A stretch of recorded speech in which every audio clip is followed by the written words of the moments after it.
Hello and welcome to Brand OTC, where we answer your branding questions with a full over the counter product. Now, today's product is actually called Logofy XR, which helps you develop a strong, memorable brand. If you're struggling with an unrecognizable brand, lack of professionalism, customer confusion, or maybe you just are unsure about how to move forward with a logo, this episode is the one for you. Now, I chose this type of a virtual reality product because it's important to have a vision and a bit of a creative mind when it comes to choosing a logo. And that is our question for today. How do I choose the right logo for my brand? Well, hello, my name is Cynthia Akita, and I am your brand strategist and brand and web designer here at the Design Pharmacy. And today's question is, how do I choose the right logo for my brand? Excuse me. So let's start off with what exactly is a logo?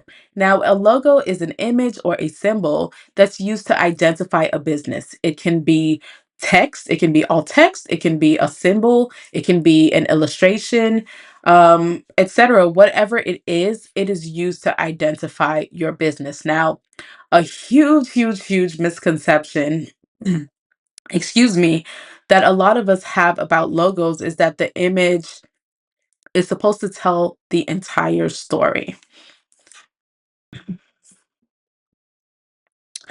Now, a common misconception that a lot of us tend to have about logos is the fact that we believe that our logo is supposed to tell the entire story.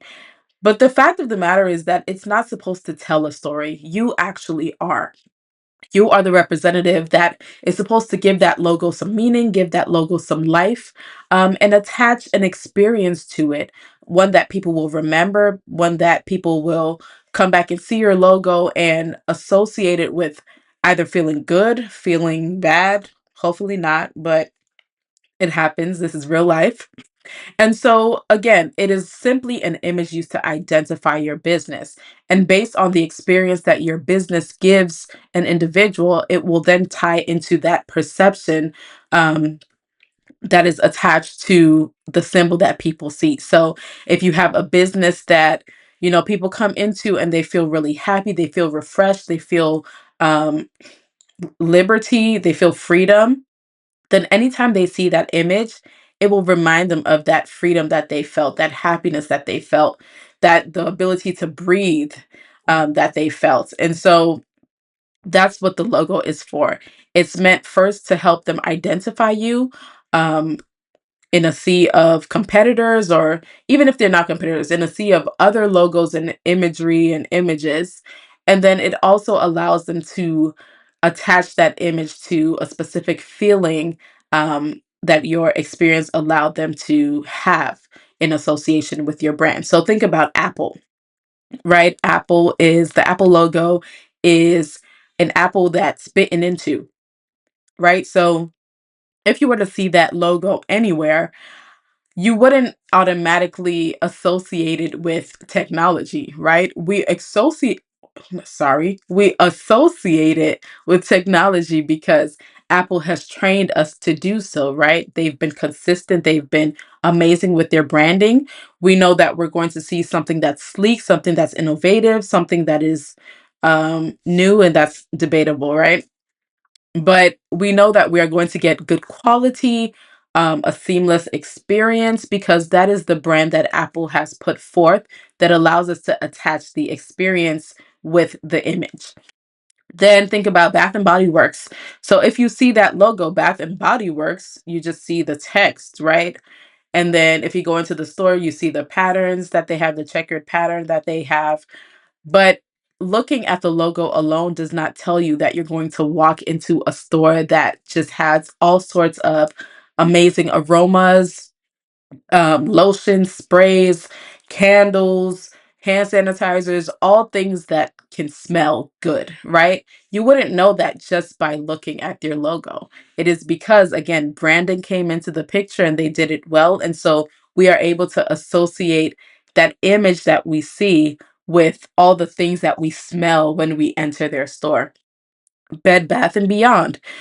again, if you look at their logo, you wouldn't know that it was necessarily a, I guess some can call it like a high-end um home accessory store, if I can use those words, right? You get your towels, frames, like all sorts of things home related, right? In Bed Bath and Beyond, but you wouldn't be able to assume that just by looking at their logo. You could probably assume that by, thinking about their name, but Bed Bath and Beyond is not a Walmart home section, right? Their items are a bit more costly than a Walmart. But again, because they've branded their business that way, we now know what to expect when we enter their store or their facility, right? But you couldn't tell that just by looking at their logo. Another one is Dave and Buster's. For the longest time, I know growing up, I did not know what Dave and Buster's was, right? Obviously, because I was a child and, you know, I would think that there's a certain age limit. I don't know what it's like now. I don't think I've honestly ever been to a Dave and Buster's now that I think about it. So I don't know too much about them, but I just always wondered what it was, right? You don't necessarily, or you can't necessarily tell that it's an entertainment facility just by looking at the logo. It's based on the branding that they've done over the years, even with the bright colors that we are able to tell that Dave and Buster's is a gaming center or an entertainment facility. Same with Chuck E. Cheese. By looking at their logo, you can assume that it's for children, right? But being for children does not tell you specifically what it is. It could be a lot of things. It could be arts and crafts. It could be a jumping, like a trampoline, what do you call it? Park is what they call it, not trampoline park. It could be all sorts of things, right? But because they've branded themselves and we have a clearer picture of what they provide to the kids' experience or to the kids' fun and birthday and activity experience, right? So again, your logo is simply the image that people are using to associate with your branding, right? And so depending on the experience that you give them, they're able to say, look, I'm sorry, they're able to look at your logo and say, I had a great time at this place, or I didn't have so much of a great time at this place. Or they're able to look at your logo and say, oh, I've interacted with this brand before. And again, it goes back to the experience, and the experience was X, Y, and Z. So that's what a logo is. It is a means of identification. It's not meant to tell the entire story. You are supposed to sell that story of what the image should represent to someone else. All right, so let's get going, or let's continue because we've already started. So, how should you get a logo design? The first thing I want to tell you is please, please, please avoid generic templates at all costs, okay? If you know you are building a brand that you want to grow, one that you want to be acknowledged and seen by a large amount of people over across states, even internationally, you do not want to use a generic template. And I understand that, it's a means to get by, especially if you don't have the budget for a designer or a strategist off the bat. I totally understand that. But the thing with these generic templates is that you cannot acquire ownership of them. And so you pick a template that you like, someone 1,000 miles away or even down the road, to be honest, could like that same template and use it for their business. That does not set you apart from the next person if they're literally looking at two of the same design logos with different names on them. That doesn't set you apart. Okay. And then again, as you're growing and as you are starting to get into intellectual property and protecting your IP, you want to have something that is exclusive to your brand. That way you can trademark it down the line if that's something that you desire to do. All right. So do not use generic templates. Something that you can consider are exclusive templates that are only sold once. And that's something that we will soon have in our shop. So keep your eyes peeled for that. We will have logo templates that can only be sold once. And so it will be a premium product, obviously, because there's value in knowing that your design is not going to be used by someone else. So that's just a by the way. Stay tuned in our shop, y'all. All right. So another way to get your logo design is to find or hire a brand strategist. And I say that because obviously I'm a brand strategist, and I found that strategy is the best way to get to know a business. And by getting to know them on such a deep level, it allows you to produce some of the most amazing assets ever for them.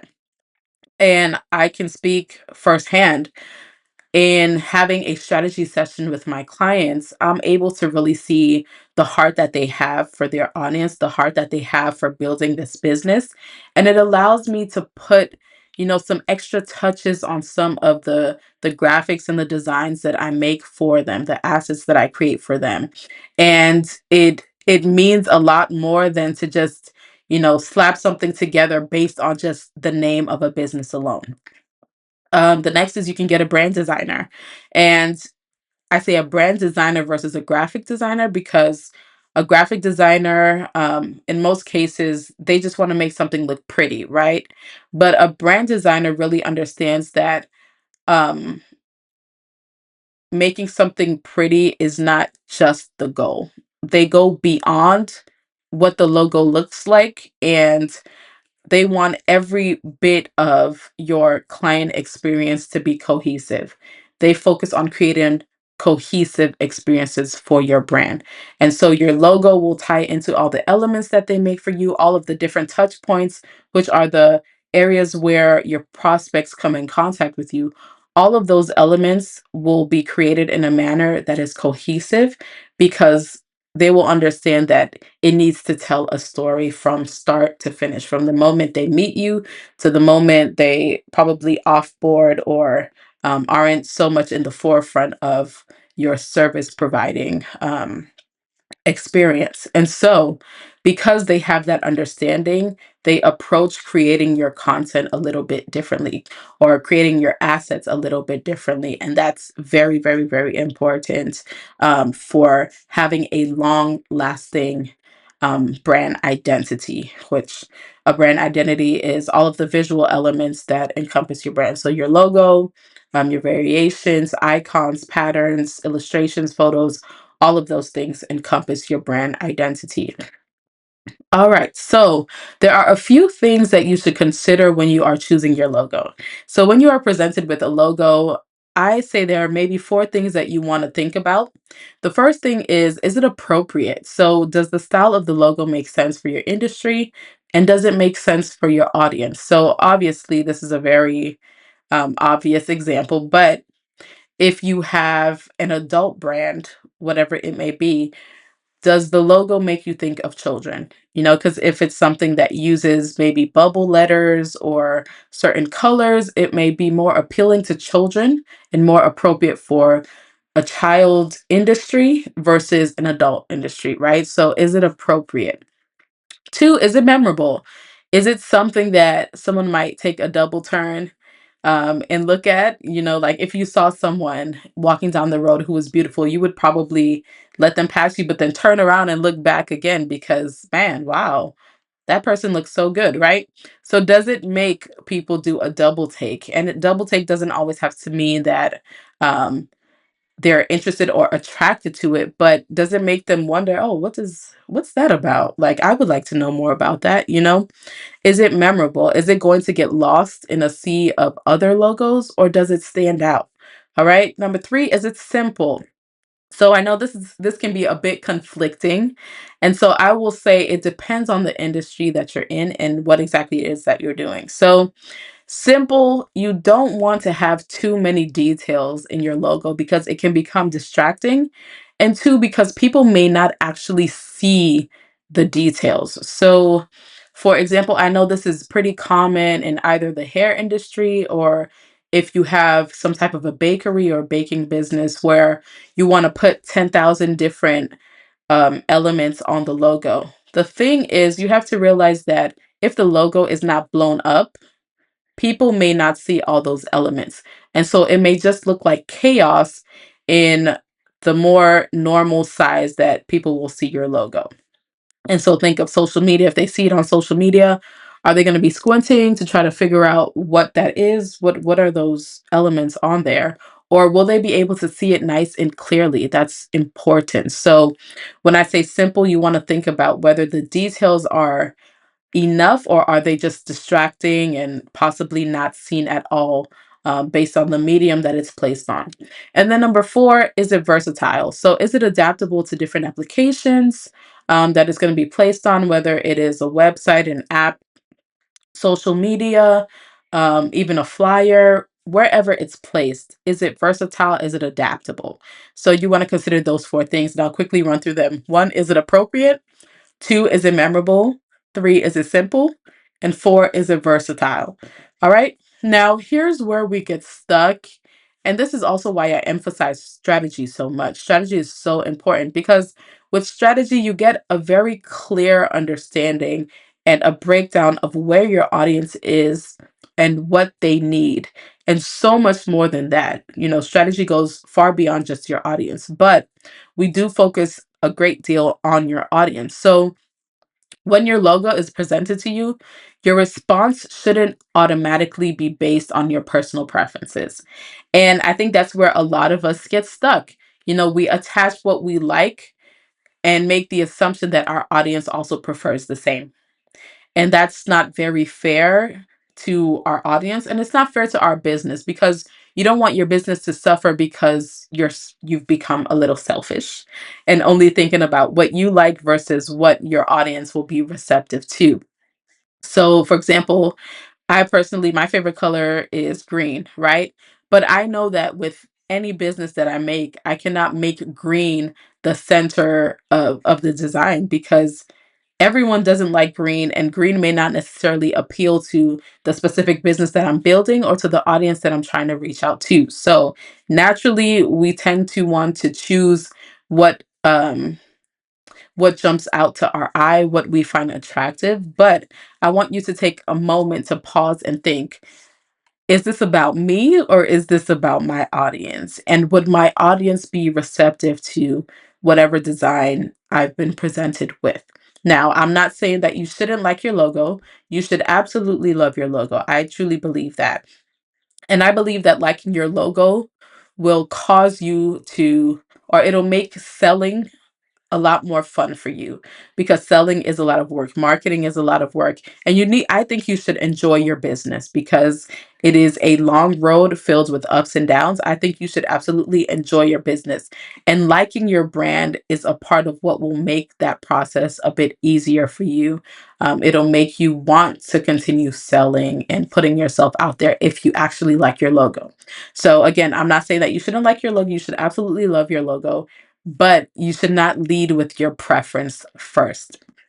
So I will say, in addition to that, you should aim to understand the concept behind the design of your logo to see if it's something that your audience can get behind.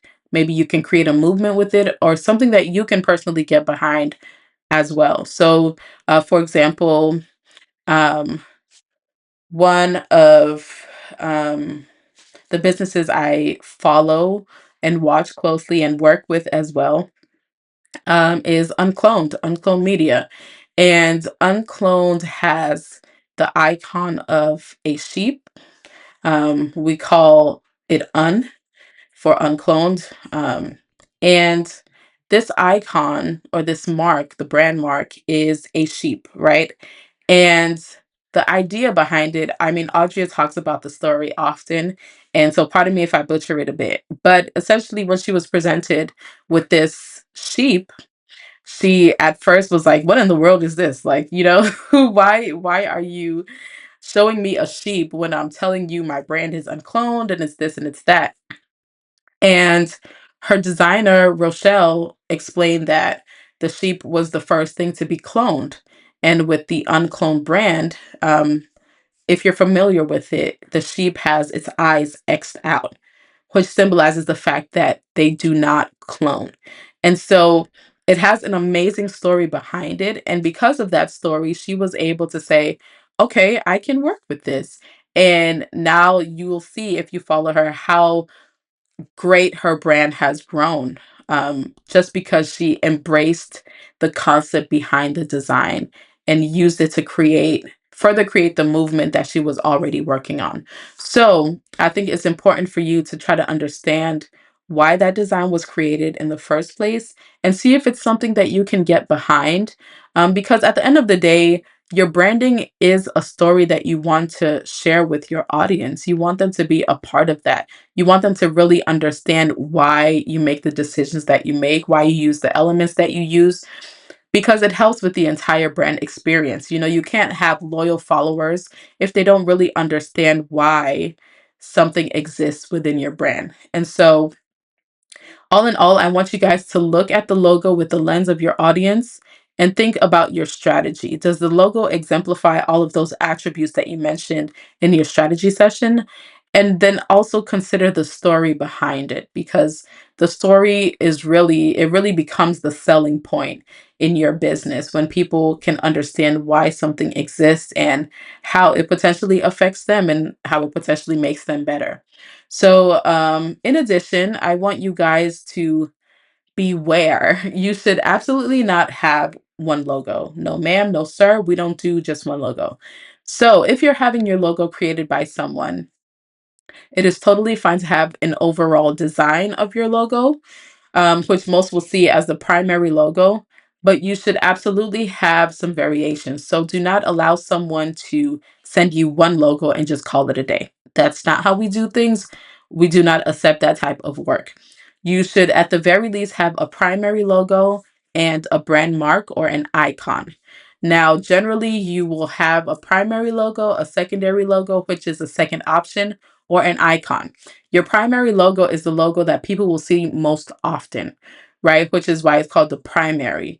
Now, your secondary logo is a variation of that first design, that is used for potentially different spaces. So I always say if your primary logo takes up more horizontal space, then you may potentially have a secondary logo which takes up more vertical space, and vice versa. But you also have to keep in mind that this may or may not be possible depending on the name of your business. Like if it's a super long name or even if it's just a one word name, it's kind of hard to have a vertical and a horizontal logo in that sense, right? So you may only end up with the primary logo, but then you should absolutely have an icon for the purpose of having your brand be shown adequately in spaces where there isn't enough space for such a big logo. And so, a great example of that is social media. Your social media profile pic is a circle in most cases, right? And so, you want to make sure that you can't fit that long horizontal logo in that small space. Yes, you can fit it there, but will it be seen clearly is really what the goal is. I want people to see my brand clearly on whatever medium it is placed on. And so, again, every brand may not have that secondary logo, but at the very least, you should have your primary logo and then an icon. And so, I wanted to show you a couple of examples of that. And so here we have a couple of logos that I've designed in the past. These logos were just for fun. I did a 100 Days of Design challenge a couple years back. And so every single day I created a new design and I showed it off. And I can put the link in the description for you guys if you wanted to see what I did back then. Obviously, my skills have grown since then. So you'll see here the top row, Kinkerella, which was a faux hair company, well, hair product company, to help you get a full, you know, a full look for your Afro natural hair girlies, but still feel like Cinderella at the same time, still be a princess and still be, in high regard. And so I gave it the name Kinkerella, and I really wanted to showcase this beautiful lady with her fro. And so you'll see the primary logo there, which has the woman's head attached to the logo. Excuse me. You see the secondary logo, although it's not taking up more vertical space, it does not have the head attached to it. So most people will see that as a logo type, which means it only has the text. versus the imagery. And then you see the mark or the icon, which is our Afro lady, which could be used on social media or in areas where, it doesn't have enough space for the full logo. Underneath that, you see I Love Me Box, which was, again, a faux brand where the products were like, different characteristics that you may need in your life, so on and so forth. So you see the primary there, then you have the secondary, which has a bit of a different take. And then the brand mark or the icons actually had two, which was the B, which probably wouldn't be used as much because it would be hard for people to see the I love me. But that was an option. And then the heart, which is used throughout all of the logos, was the main icon there. Now, this is an example below that where it doesn't have a secondary logo. So you see Fragrant Confections. Because of the nature of the name, I didn't want to cut up the words to make it more vertical or to give it a secondary look. And so it just has that primary logo. But then you see the mark, which is um, a donut with a flame on top. So just so you guys understand, oh Lord, sorry, Fragrance Confections is a candle line that smells like desserts or sweets. And so that's why it's a donut with a flame on top of it because it's a candle company, but the scents are based on desserts or sweet things or things that we can indulge in. Excuse me. And then we have some more. So Top Coat is a acrylic lacquer for automobiles, which it's a faux product. It's a faux brand, but you see the primary logo there, which takes up more horizontal space, whereas the secondary logo takes up more vertical space. And then the mark or the icon is that drop of paint that you'll see in the main logos, the primary and secondary, but it's just kind of cropped off and in that circular pattern for social media purposes, but it could also be inverted where people just see the drop as well. Underneath that is an actual client, former client, well, still current client, the Hustle from Home Mom. So we have the primary logo, and then you see the secondary logo there, which takes up more horizontal space, and then the mark or the icon, which has a play on just the letters of or the acronym there. And then we have Girl Radiance down below, where we have the primary logo, the secondary logo, which is just the primary but rearranged a little bit, and then we have the icon there, which is the flower. The inside of the flower, the center of the flower, is actually a fingerprint. There's meaning behind that, and so that speaks to me talking about strategy and how strategy is so important because in strategy I was able to create something that really spoke to her audience, the owner's audience, and what she wanted to accomplish with the organization. And so I cannot emphasize how important strategy is when it comes to your logo. I know some of us think that it's just the image, but the image can have a lot more meaning when there's a deeper understanding of what is it's meant to accomplish. And so those are some examples there. Now I have um, two additional examples for you on Canva. And so here we have this brand style guide, which is actually available in our shop. So I'll put the link down below as well. This brand style guide is meant to help you keep all of your assets in one place, your colors, your fonts, and all of those things, so that despite who creates graphics for you, they're all on the same page about how you want things to look and how you want your assets to be represented. So that's a plug there. The product link will be in the description for you. All right. Now, with that said, you'll see here that you have your primary logo. This brand is called Hangover, which means you're not going to have a hangover if you drink these products, which are wines and other beverages. The idea behind it was that obviously a lot of people do not want to drink alcohol. Some may be in recovery, and for others, it just may not be their choice of a beverage. And so I just wanted to create a brand where people had the option to drink something that didn't have alcohol in it, and still enjoy the experience. And so you see the primary logo there hanging over, which has the wine glass inside of the O of no. And then the secondary logo where the O in Nova is actually blacked out and the wine glass is exhibited on top of it. And then we have the brand mark, which is the wine glass inside of that O. Now, this is just all the other assets that I made for that brand as a side note. And then for the last brand that I'll show you, again, this is also available in our shop. Um, Pardon me, let me fix this. There we go. So, this is also this version of the style guide, the brand style guide is also available in our shop. And you'll see the primary logo for Pooch Playhouse, which is another full brand. You see it stacked on top of each other with the paw prints and the O of Pooch.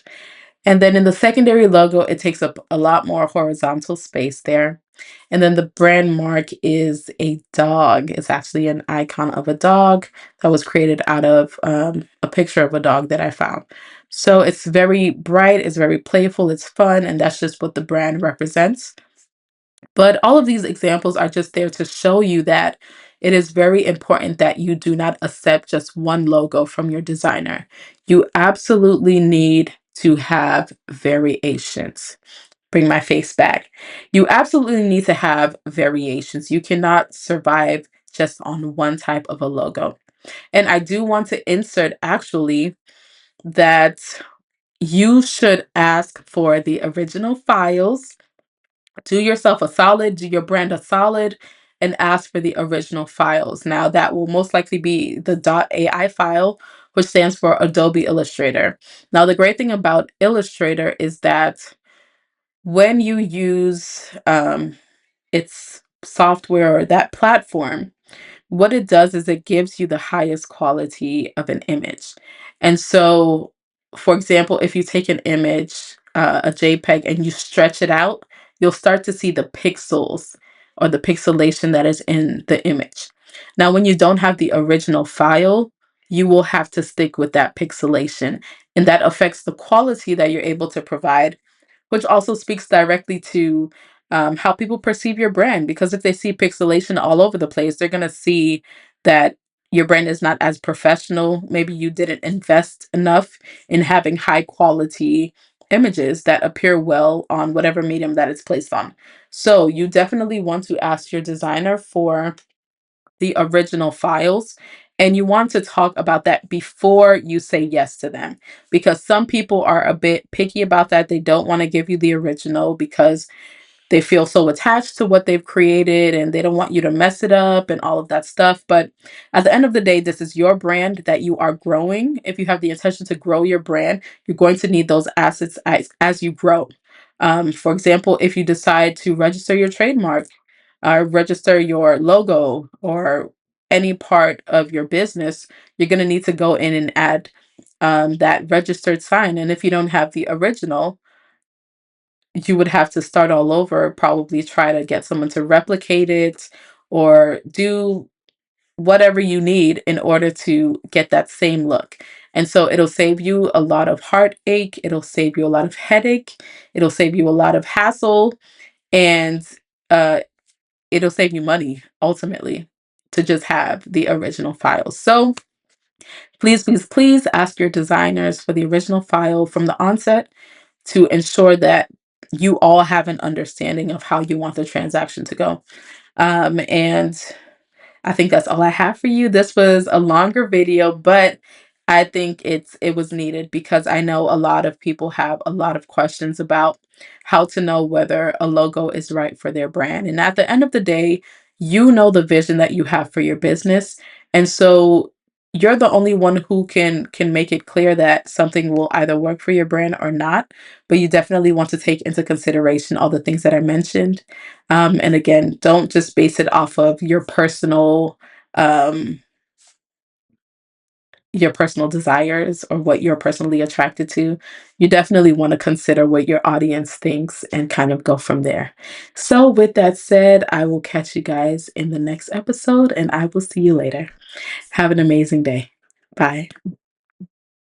Have you tapped into your pharmacy benefits?